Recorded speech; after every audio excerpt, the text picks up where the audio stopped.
Alhamdulillahi Rabbil Alamin. Wa bihi nasta'inu ala umuri dunya waddin. Sayyidina Muhammadin wa ala alihi wa ashabihi ajma'in. Amma ba'du.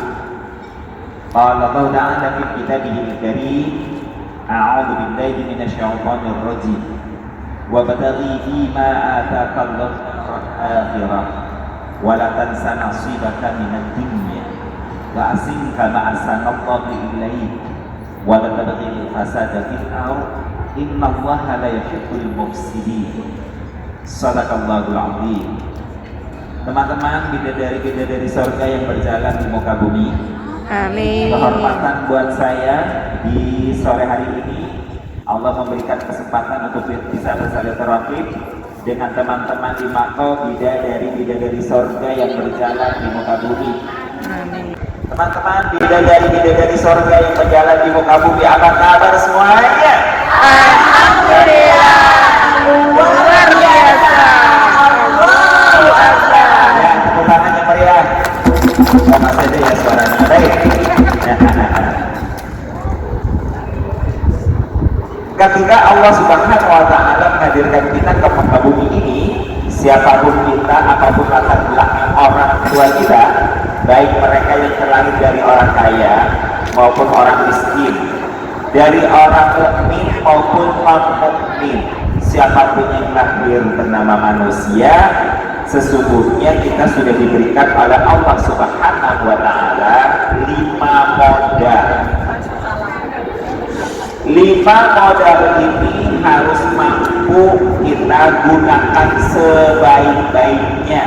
Makanya Allah menyebutnya wabtaghi fima ataka darul akhirah, yaitu Allah abadikan dalam surah Al-Qasas ayat yang ke-77. Dan bersegeralah kamu, kerahkanlah oleh kamu, ya, dalam kurung modal yang sudah Allah berikan kepadamu, fima ataka darul akhirah, untuk meraih karunia Allah di negeri akhirat.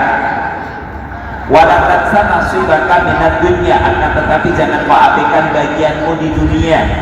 Wa ahsin kama ahsanallahu ilaik, dan berbuat baiklah sebagaimana Allah berbuat baik kepada kalian. Wala tabghil fasada fil ardh, dan jangan kamu melakukan kerusakan di muka bumi. Innallaha la yuhibbul mufsidin.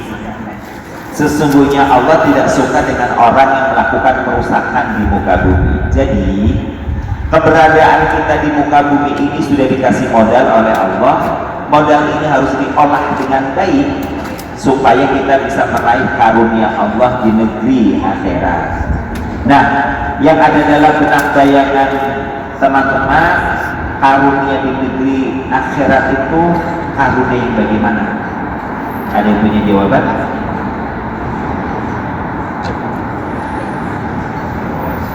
Kira-kira apa? Karunia Allah di negeri akhirat. Bayangan kira apa? Surga. Apalagi? Surga. Syafaat. Apalagi? Rahmat. Nah, dikit lagi, makin mendekati. Nikmat, makin mendekati lagi. Rezeki, iya. Nah, oke, saya sederhanakan. Allah menyebutnya ataqallahu darul akhirah wa la tansa nasibaka minad dunya. Karunia Allah di negeri akhirat, dan kamu jangan abaikan bagianmu di dunia. Artinya di akhirat itu ada yang sudah Allah sediakan berupa karunia, tapi di surga ini juga sebenarnya ada karunia itu.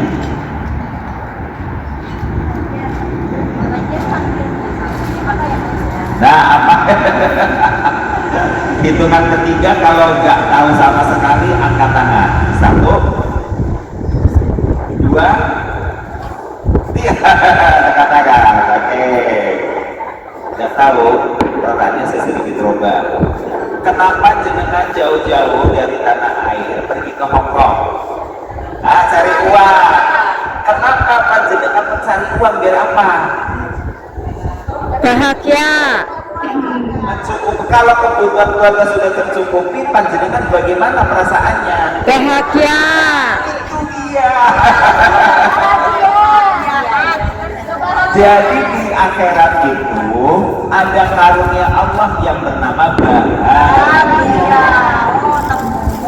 Di akhirat ada, di bumi juga ada. Kata Allah jangan abaikan. Tinggal pertanyaan berikutnya adalah, kan gitu ya, kok masa hidupnya bahagia bukan surga? Iya, surga mah fasilitasnya. Di surga juga nanti ada fasilitas dasar. Nah, kenapa bahagia? Karena Al-Quran sendiri menyebutkan wasiqal ladzina taqarrabu ila jannati zumara, dan mereka orang-orang yang bertakwa kepada Tuhannya digiring masuk ke dalam surga berombong-rombongan. Hatta idza ja'uha mafutihat abwabuha, dan ketika mereka sudah tiba di depan surga, pintu-pintunya sudah dalam keadaan terbuka semuanya. Kemudian malaikat akan datang. Ya makanya kemudian malaikat datang akan mengatakan salamun alaikum, salam sejahtera untuk kalian. Tibtum fadkhuluha khalidin, masuklah kalian ke dalam surga dengan kebahagiaan yang abadi untuk selama-lamanya. Jadi di surga yang abadi apanya? Kebahagiaan. Kebahagiaannya yang abadi untuk selama-lamanya. Nah, tinggal pertanyaan lagi adalah apa sih yang memicu, yang menjadi penyebab orang bahagia? Tadi jenengan kerja dan dapat uang buat nafkahi keluarga. Kalau keluarganya sudah ternafkahi, jenengan bahagia. Nah, itu kan berarti ada penyebabnya nih. Sekarang apa yang menjadi penyebab seseorang bahagia di surga? Ya, apa tuh keinginannya, wujudnya? Hah? Bisa mengembangkan anak. Dan yang di surga dulu. Yang di surga lagi yang harus sekolah. Ini yang di surga nih. Di surga, ya kan? Orang itu bahagia karena ada pemicunya. Dari lebih mudah saya sebutin kata fasilitas. Di surga itu ada fasilitas-fasilitas yang dengan fasilitas itu kita menjadi bahagia. Iman dan rahmat. Iya, apapun itu sebutin, apapun, apa itu. Iya, itu fasilitas. Di dunia juga ada fasilitas itu. Sama. Pasangan, karunia apa? Ini pasangan dan Iman dan rahmat. ketenangan apa? Makanan. Keabadian. Itu tadi yang abadi bahagianya udah. Hanya membuat bahagia itu nanti ada fasilitasnya. Di surga ada fasilitas ini. Di dunia juga harus ada fasilitas ini agar kita bahagia. Jadi disebutkan pasangan, makanan, apa lagi? Iman Ustaz. Tiga darah. Ya. Iman. Itu pasangan ya. Iman Ustaz. Iman dan rahmat. Iya, wujudnya apa? Ini fasilitas, ini fasilitas. Taman. Ketenangan. Ketenangan yang mewujud, yang jelas nyata jadi pemicu bahagia. Mobil sport. Ayo, iPhone. iPhone.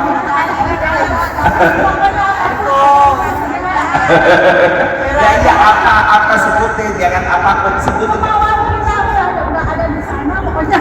Nah itu dia, jangan salah, karena nanti Allah akan memerintahkan jangan kamu abaikan bagian ini di dunia. Artinya fasilitas ini juga ada di dunia. Cuman di dunia ini kan tadi kita harus mengerahkan juga seluruh energi kita, modal yang Allah berikan kepada kita. Satu. Ya, sehat, oke. Pasangan, makanan, kesehatan, apa lagi? Membuat orang bahagia. Ya, satu. Kalau nggak ada lagi, dianggap lepas. Iya, cukup itu apa? Kira, langsung kira.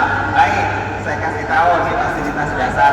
Dan coba bareng-bareng dianalisa, benar nggak? Ini di dunia juga harus ada supaya kita bahagia. Di surga itu, ulang lagi, ada karunia Allah, oke? Nah, karunia yang diberikan itu berupa kebahagiaan yang abadi, kan gitu kan? Di dunia juga ada kebahagiaan, betul apa laras? Untuk bahagia itu ada pemicunya, maka Allah juga kasih fasilitas sebagai pemicunya. Di surga ada fasilitas sandang, pangan, papan, pasangan, kesehatan. Betul apa laras? Ada sandang, pangan, papan, gak ada pasangan, kira-kira anjing apa sepi? Nah, garam.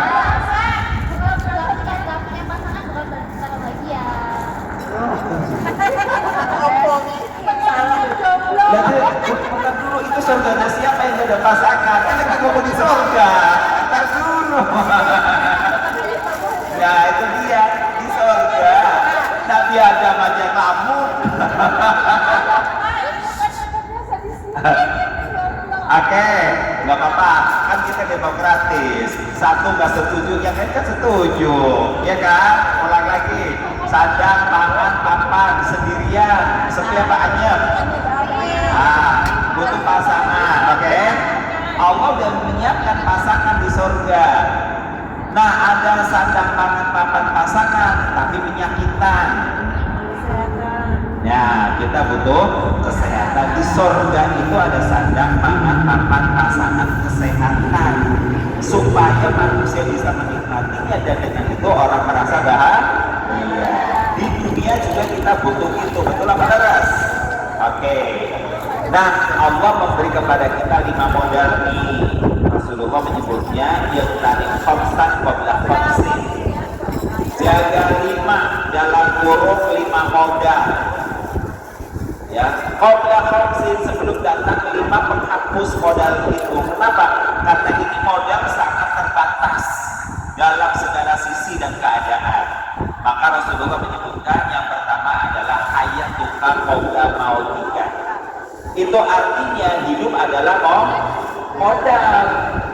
Modal berupa kehidupan ini akan segera sirna setelah datang kematian. Pahami dulu ya sampai sini ya. Jadi hidup adalah modal. Yang kedua, syababuka qabla haramika. Masa mudamu sebelum datang masa tuamu. Berarti masa muda adalah modal. Dan modal masa muda ini akan segera sirna ketika datang masa tua. Oke, saya bilang diperhatikan. Oke. Yang ketiga, sehatmuka qabla saqamika. Sehatmu sebelum datang masa sakitmu. Berarti sehat adalah kurang apa coba Allah sama kita, ya kan? Dikasih modal hidup, dikasih modal usia muda, dikasih modal kesehatan. Masih ada lagi, wa farahuka qabla sughrika. Masa senggangmu sebelum datang masa sempitmu. Masa senggang berarti adalah modal. Nah, yang kelima, wa ghinaka qabla faqrika. Masa kayamu sebelum datang masa miskinmu. Ingat-ingat, ada berapa tadi modalnya? 5. Mau dijelasin satu persatu apa cukup sampai di sini? Masih ada waktu. Keluarkan. Agak kenceng dikit. Ya, agak kenceng. Ya, semuanya dengan semangat, Ibu. Dengan semangat. Boleh lihat kemarin. Semuanya letakkan di jidat. Semuanya di jidat. Iya, nah letakkan di jidat. Mana jidatnya? Mana jidatnya?